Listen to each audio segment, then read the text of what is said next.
1:43. We have been hearing this afternoon about, this week, we should really say, lots of problems for Easter travel plans because flights were cancelled. Also, the plans to boost the Channel ferry services were blocked as well. And the Transport Secretary Grant Shapps is warning that travel networks will be extremely busy over the next couple of days with the bank holiday weekend looming. Today, British Airways stopping at least 53 flights planned for domestic or European routes to or from Heathrow. EasyJet cancelling 23 flights at Gatwick. Hundreds, though, have been cancelled in the last couple of days. Let's speak to Julia Lo Bue-Said, who is from the Advantage Travel Partnership. I guess you're the expert. What advice would you give people that are planning to head away the next couple of days?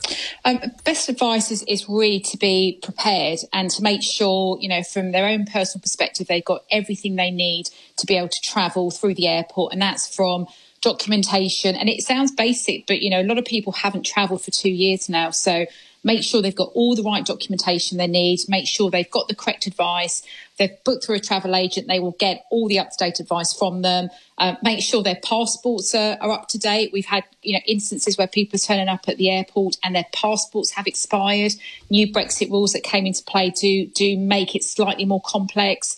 And to arrive at the airport with adequate time before their flight. So they're kind of some of the really important things. Be prepared at security. Make sure you've got your liquids out.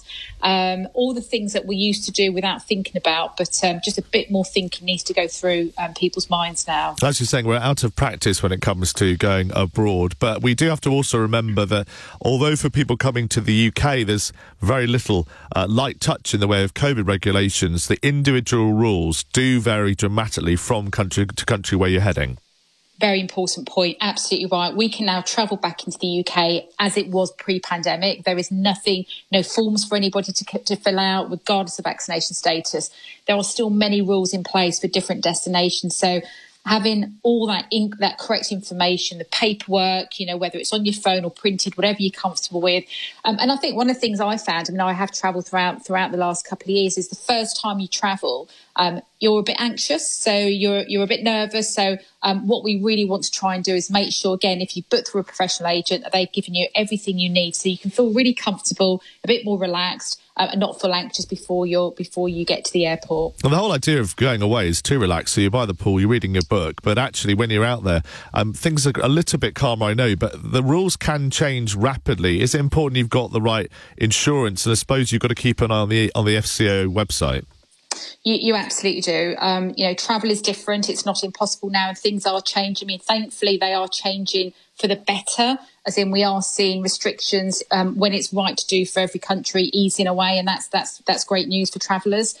So it's becoming more like we were accustomed to travelling before. But yeah, rules are changing. You've got to make sure you're keeping up to date with FCDO advice. Make sure you've got the right information, as I said, and insurance. Make sure you've got insurance that protects you for all the different eventualities that can happen. And where is the number one? Is there a number one destination? Where's really popular at Easter? Where do people go?